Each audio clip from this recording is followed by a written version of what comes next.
Assalamualaikum.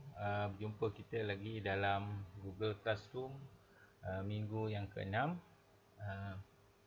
Dalam kuliah kita pada minggu yang ke-5, kita dah bincangkan tentang proses kerja bracing ataupun battery keras. Jadi bagi kuliah kita pada minggu ke-6, saya akan menerangkan berkaitan dengan nyalaan, sebab dalam kuliah sebelum ni kita dah bincangkan tentang peralatan dan kerja-kerja menyimpal kebaikan dia kerja-kerja menyimpal OC Ethylene Jadi kerja amali pun kamu dah selesaikan dan projek pun kamu telah hantar.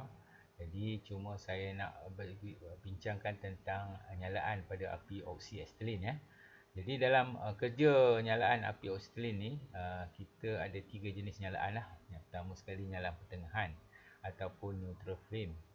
Dalam neutral flame ni kita ada dua. Kalau kita tengok ni muncul subitan, di bahagian tengah ni kita namakan inner cone inner cone. Kemudian di bahagian luarnya kita namakan dia outer envelope. Api ini sebenarnya dia tidak meninggalkan kesan tindakan kimia. Api ini tidak bau panas lah. Dia tidak terjadi pengoksidaan, walaupun api ni api yang baik lah. Inner cone ni dia berbentuk ampir bulat. Kalau kita tengok di dalam ni ampir bulat lah, dia tak tajam. Dia muncung sikit di hujungnya, dan panjangnya antara 3 mm lah, bergantung kepada saiz muncung subitan yang kita gunakan. Baik, ia juga akan menghasilkan kolam cairan yang bersih apabila kerja kimpal dilaksanakan. Dan bagi api jenis nyalaan ini, dia sesuai untuk kerja memotong dan menyimpal. Bagi nyalaan yang kedua, nyalaan pengoksidaan ataupun oxidizing flame. Kalau kita lihat, dia ada satu inner cone, satu lagi outer envelope. Dia ada dua bahagian. Bahagian inner cone ni dia adalah lebih tajam, dan api ni akan mengeluarkan sedikit bunyi nyaring akibat daripada tekanan oksigen yang berlebihan. Jadi dia bergantung bagaimana kita melaras api oksigen dan ethylene lah. Jadi api oksigen ni kalau kita lebih, dia akan dapat muncung yang tajam. Dia punya outer envelope, bulu-bulu halus ni akan tidak sekata, dan kedengaran bunyi bising tu akibat daripada tekanan oksigen. Okey, dia boleh berlaku overheated pada bahagian logam, kerana api ni adalah api yang panas, dan dia boleh menyebabkan sifat logam menjadi rapuh sebab tindak balas kimia akibat pemanasan haba tadi. Api ni sesuai untuk mengimpah beras, kupa dan gangsa serta melakukan kerja pemotongan dalam air, biasanya. Okey, yang ketiga adalah nyalaan pengkarbonan. Nyalaan pengkarbonan ni kita lihat dia punya nyalaan ada 3 lapisan. Lapisan pertama inner cone, kemudian ada center feather, dia ada bulu-bulu halus di luar pada inner cone tadi, dan dia ada outer envelope, dia pun tidak sekata lah. Nyalaan ni dia ada 3 bahagian pengkarbonan ataupun carburizing flame. Manakala bahagian feather ni dia warna putih kebiruan. Api ni amat sesuai digunakan untuk kerja pemotongan OC ethylene dan juga memotong kerja-kerja menyimpal gas iron. Okey, macam mana kita nak laraskan api kimpalan gas?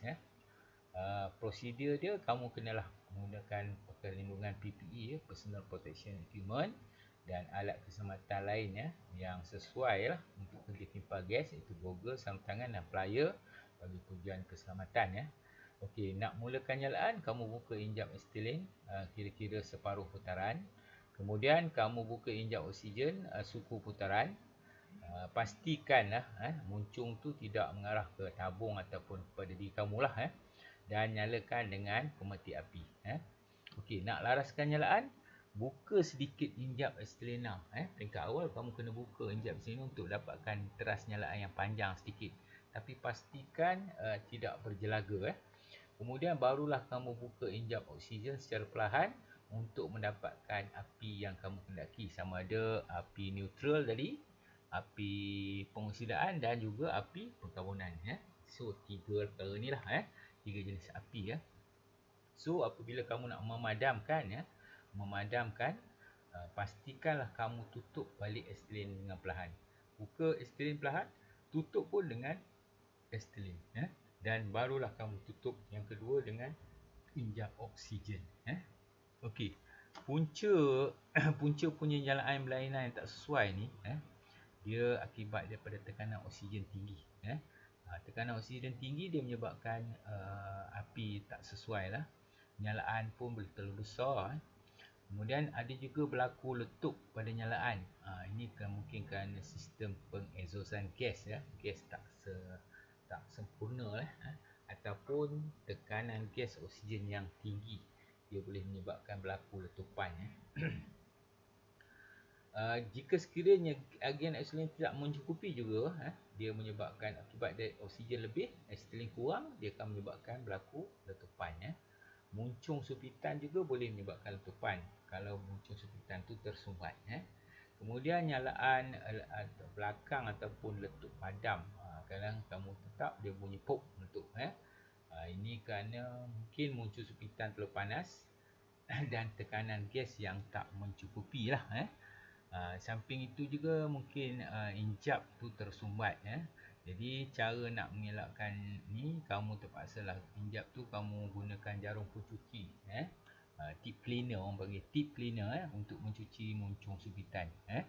Baik, untuk mengendalikan supitan api ni, kamu kena bersihkanlah permukaan logam asas dulu dengan brush dawai. Untuk sebelum kamu nak buat kerja, kamu kena pastikan permukaan kamu dibersihkan.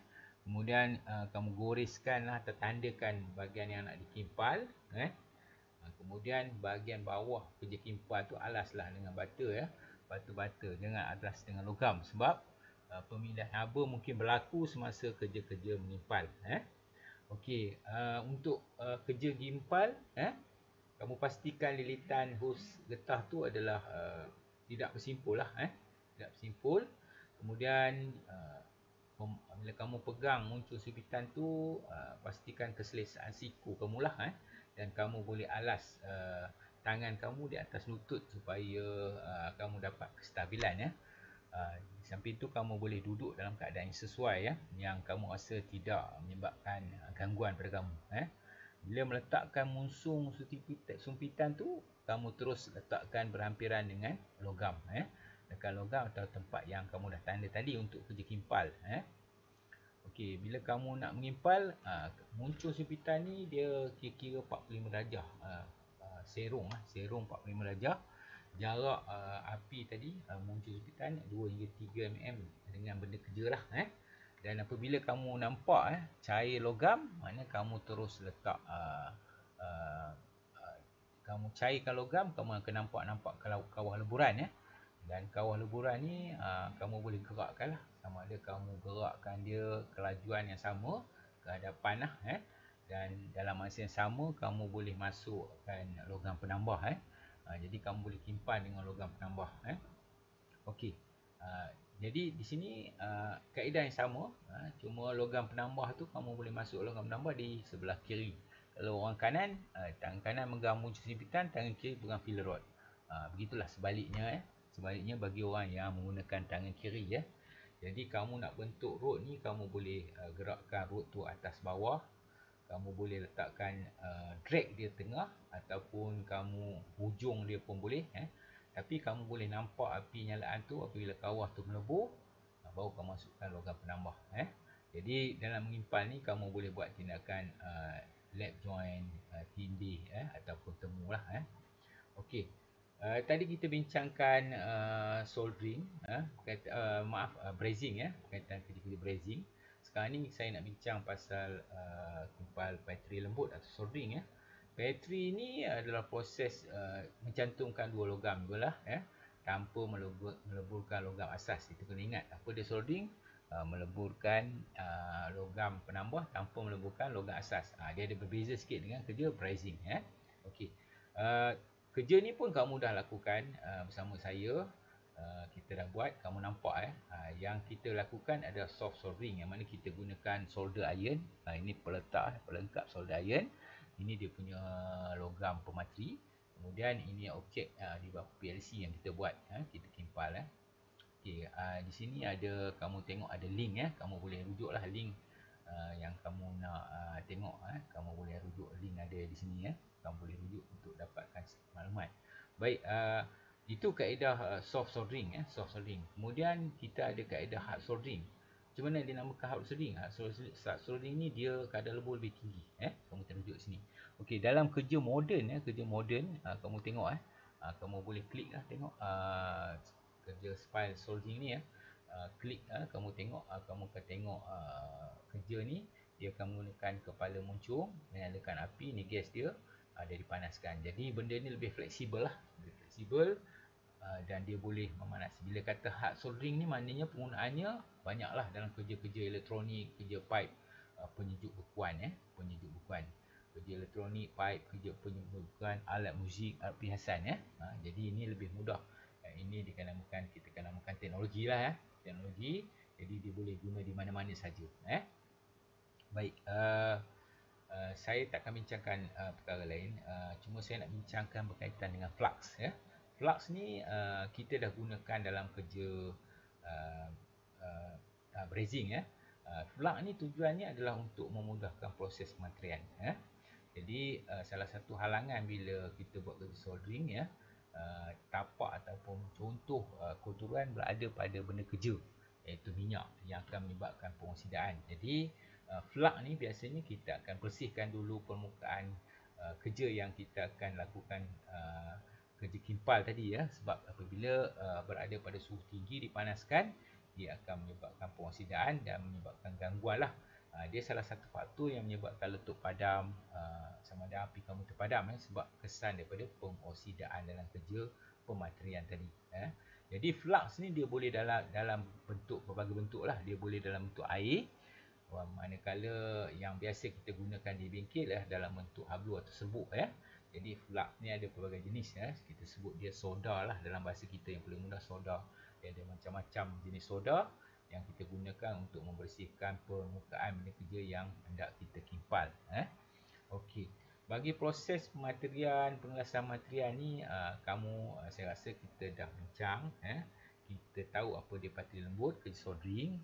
Kemudian kerja soldering ni kita ada kerja parti keras, brazing jadi kita dalam parti lembut ni dia ada hard soldering. Hard soldering ni kita gunakan untuk logam-logam yang dia punya tahap lebur lebih tinggi baik itu saya akan bincang. Kemudian perbezaan pematerian patri ni kamu boleh rujuklah pada nota-nota yang saya edarkan pada kamu dan di sini saya tunjukkan beberapa contoh lah kerja-kerja soldering pada kapasitor ini solder multi-core, pematian hard solder tadi kemudian ni bentuk solder ini bentuk solder pada papan litar kemudian sekarang ni kita banyak guna board lah, PCB board pada papan-papan litar kemudian ada juga sekarang ni yang digunakan teknologi moden, digunakan pematerian laser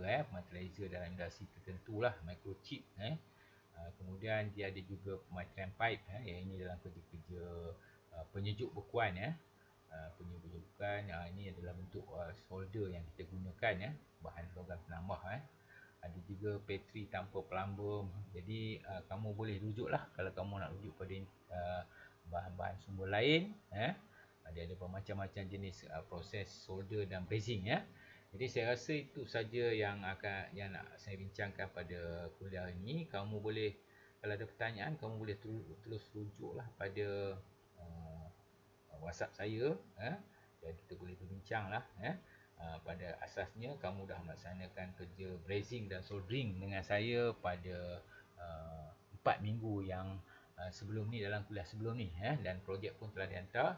Jadi saya harap kamu boleh dapat ilmu ataupun knowledge pengetahuan ni yang kamu gunakan untuk kamu gunakan apabila kamu tamat pengajian nanti Saya rasa itu saja kuliah kita pada minggu ke-6 Google Classroom ni. Kita akan sambung pada minggu yang ke-7 dengan tajuk Mechanical Fastening kita jumpa lagi. Assalamualaikum warahmatullahi wabarakatuh.